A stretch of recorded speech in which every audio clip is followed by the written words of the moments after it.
इनको शर्म आनी चाहिए। ये मैं समझता हूँ भ्रांति है। 100% आप लोग जीत रहे हैं, सबका साथ सबके विकास। नमस्कार, आप देख रहे हैं जनता मंच। मैं आपके साथ सलील श्रीवास्तव। हमारे देश में आस्था धर्म का अलग ही स्थान है। आज तक जितने भी धर्म गुरुओं ने कोई अगर ऐसी बात कही हो कि ये बात सत्य होगी, तो उस बात को कोई काट नहीं पाया है। ऐसे बहुत सारे आध्यात्मिक गुरु हमारे साथ हमने देखे भी हैं, जिनकी भविष्यवाणी एक अलग ही मुकाम पर ले गई है। आज हमारे साथ परम पूज्य महामंडलेश्वर श्री हितेश्वर नाथ जी महाराज हैं। हम महाराज जी से बहुत सारी बातें करेंगे। सबसे पहले महाराज जी, आपका जनता मंच पर बहुत बहुत स्वागत है। आपका बहुत बहुत धन्यवाद। महामंडलेश्वर स्वामी हितेश्वर नाथ महाराज आपका आलिंगन आश्रम में हार्दिक अभिनंदन करते हैं, स्वागत करते हैं। महाराज जी, सबसे पहले तो हम पॉलिटिकल पे आते हैं। आपसे वो धर्म की बात होगी। आपने पहले भी ये अनुमान लगा लिया था कि उत्तर प्रदेश में योगी सरकार रिटर्न होगी, क्योंकि आज तक इतिहास रहा है कि जो मुख्यमंत्री नोएडा आया है वो कभी दोबारा मुख्यमंत्री नहीं बना है, और कई सारी ऐसी भ्रांतियाँ थीं, कोई दोबारा मुख्यमंत्री एक सिटिंग नहीं रहा है। तो इस भ्रांतियों को आपने पहले ही कैसे समझ लिया? देखिए, मैंने यूपी में 18 सितंबर से लेके और 18 अक्टूबर तक, 20 अक्टूबर तक, तकरीबन 20 से बल्कि मैं कहूँ तो 25-26 अक्टूबर तक मैंने पूरे 1.5 महीने पूरे उत्तर प्रदेश में राष्ट्र हित के लिए और हिंदुत्व के लिए राष्ट्र चेतना यात्रा निकाली थी।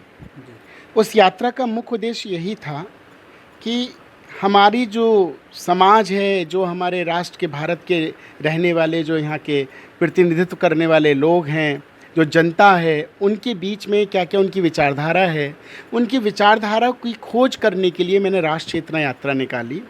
और हिंदुत्व और सनातन संस्कृति के प्रचार प्रसार के लिए मैंने ये राष्ट्र चेतना यात्रा निकाली। जब मैं गांव-गांव, गली-गली, शहर-शहर गया, मैं आपको बताना चाहूँगा, करीबन 75 ज़िले मैंने भ्रमण किए। और 75 ज़िले हैं पूरे यूपी के, और जिसमें मैंने तहसील, गांव, छोटे छोटे गांव, हर जगह मैंने भ्रमण किया। और मैंने जो सबसे ज़्यादा जो महत्वपूर्ण कड़ी है, जिसको हम कहते हैं भारत की महत्वपूर्ण कड़ी, दलित समाज, उस दलित समाज में जाके उनके संग उनका बन के, क्योंकि हम उनके हैं और वो भी हमारे हैं, लेकिन वो हमको समझ नहीं पाए, तो हमने उनके संग बैठ के उनके घर में भोजन किया, प्रसाद लिया, उनका ग्रहण किया, उनके हाथों का भोजन, उनको बताया आप हमारे अपने हो। और भाजपा सर्वहित सबकी समाज की बात करती है, समान अधिकार की बात करती है, सबका साथ सबके विकास की बात करती है। इसलिए आप लोग इस बार भाजपा के साथ पूरी तरह से आएँ। जब मेरी यात्रा संपन्न हुई, जब मैं लखनऊ में आया, जब मिड में मेरी यात्रा पूरा पूर्वांचल और पूरा सब करके जब मैं लखनऊ पहुंचा, तो अध्यक्ष जी ने, स्वतंत्र देव जी ने मुझसे कहा, महाराज जी क्या अनुमान है इस बार का?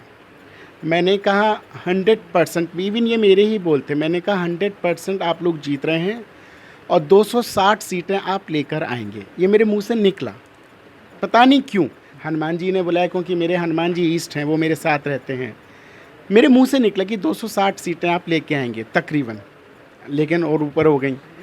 तो ये होता है कि आपने समाज में जाके जब समाज के लोगों से बात करी, तो समाज का जो विश्वास आपके प्रति जो मैंने देखा, उसको मैंने स्वतंत्र देव सिंह जी से उनको बताया और अपना अनुभव बताया। तो अनुभव कभी भी गलत नहीं जाता है। तो जो मैंने अनुभव लिया, उसके आधार पे मैंने बोला कि भारतीय जनता पार्टी निश्चित तौर पे इस बार अपनी सरकार बनाएगी। दूसरी बात, हम आध्यात्मिक लोग हैं, हनुमान जी की जो शक्ति है, क्योंकि हम उनकी साधना करते हैं, पूजा पाठ करते हैं, तो हमारे मुंह से जो निकलता, और उस दिन मंगल का दिन था जिस दिन मैं उनके यहाँ पहुँचा, तो मंगल को तो वैसे भी सिद्धि रहती है, क्योंकि हनुमान जी का साधक हूँ, तो मेरे मुंह से जो निकला वो सिद्ध हो गया।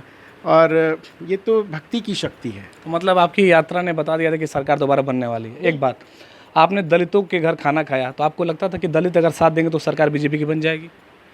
मैं इस बात को बोल सकता हूँ, कह सकता हूँ, क्योंकि हमारे समाज में दलित समाज अपने आप को कभी हिंदू नहीं समझता, पता नहीं क्यों। वो अपने आप को हिंदू से, हिंदू धर्म से अलग समझता है, और वो है हिंदू लेकिन फिर भी अपने आप को अलग समझता है। ऐसी कुरीतियाँ, ऐसी सामाजिक कुरीतियाँ फैलाई गई, लेकिन मैंने उनके बीच में जाके उनको बताया कि आप हमारे हो। महर्षि हमारे वाल्मीकि कौन थे? वाल्मीकि ने, जिसने महाभारत की रचना करी, रामायण की रचना करी, संस्कृत में पूरा लिखा, आप सोचिए, रामचरित। तो मैं ये समझता हूँ कि हम सबको उनको अपना कर, क्योंकि ज्ञान की पूजा होती है, जाति की पूजा नहीं होती, ज्ञान की पूजा होती है। जो ज्ञानियों में शिरोमणि हैं, जिन्होंने इतनी रचनाएं करी हैं, तो हमें उनका सम्मान करना चाहिए। इसीलिए मुझे लगता है कि कुछ हद तक तो ये मैं कह सकता हूँ कि दलित समाज हमारे साथ जुड़ के दलित समाज की जीत है ये, जो भाजपा लेकिन बाबा इस बार तो सबसे ज़्यादा ब्राह्मण वर्ग योगी सरकार से नाराज था, उस पर क्या कहेंगे? सबसे ज़्यादा ब्राह्मणों को दिक्कत हुई, एनकाउंटर की बात कर लीजिए, किसी तरह की प्रताड़ना की बात कर लीजिए। ये मैं समझता हूँ भ्रांति है। ब्राह्मण ऐसा नहीं है, ब्राह्मण बहुत सुखी रहा है। कुछ देखिए, हर तत्व को खुश करना मुश्किल है। आपके घर में 5 सदस्य हैं, पाँचों को आप खुश कर सकते हैं? एक की कुछ अपनी मांग होगी, दूसरे की अपनी मांग होगी, तीसरे की अपनी मांग होगी। इवन मैं तो कल मैंने एक पोस्ट डाली, आदरणीय प्रधानमंत्री जी को ट्वीट भी किया। मैंने उसमें ये ट्वीट ये किया कि आदरणीय मोदी जी, आदरणीय अमित शाह जी, मेरा आपसे विनम्रतापूर्वक आग्रह है कि मंत्रिमंडल का विस्तार जातीय समीकरण के आधार पर मत कीजिए। ये मैंने लिखा, हो सकता है लोगों को अच्छा ना लगे, लेकिन मैंने लिख दिया। उसमें मैंने ये भी लिखा, क्योंकि इस बार जो वोट पड़ा है वो जातीय समीकरण के आधार पर नहीं पड़ा। इस बार का वोट पड़ा है राष्ट्रवाद के ऊपर, हिंदुत्व के ऊपर, सनातन धर्म के ऊपर, या राशन के ऊपर।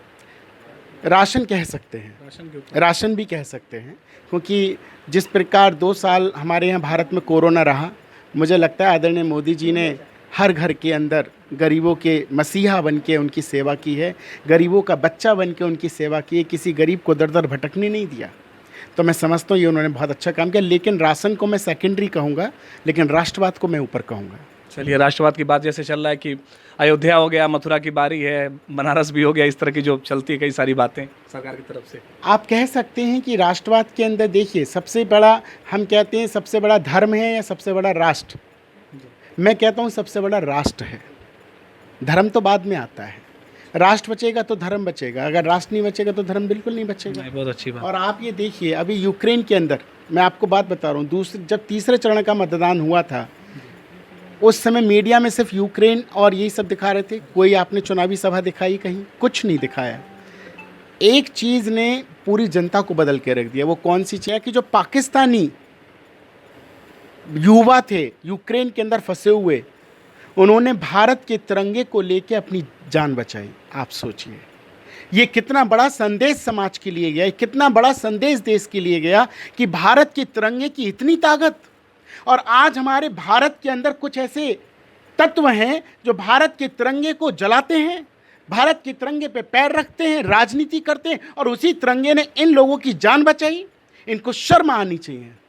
पाकिस्तान के अंदर मैं कहता हूँ अगर नरेंद्र मोदी पहुँच जाएं तो जो मंदिरों का जो आजकल तोड़फोड़ हो रही है ना, तब पाकिस्तान के अंदर अगर एक और वहाँ भी एक ऐसा चेहरा नरेंद्र मोदी जैसा पहुँच जाए तो पाकिस्तान हमसे दूर नहीं है।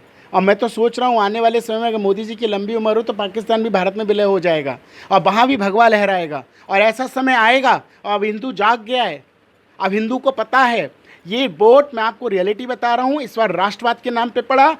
पाकिस्तानी बच्चों ने जब अपने आप को तिरंगा ओढ़ के जान बचाई तो तिरंगे की शान देखिए। आदरणीय मोदी जी को लोग गालियां तो देते हैं, लेकिन आप ये बता दीजिए, आज भारत हमारा जो एक समय में 20वें स्थान पे होता था और आज तीसरे स्थान पे है। क्यों है तीसरे स्थान पे? जनता को बताना चाहिए।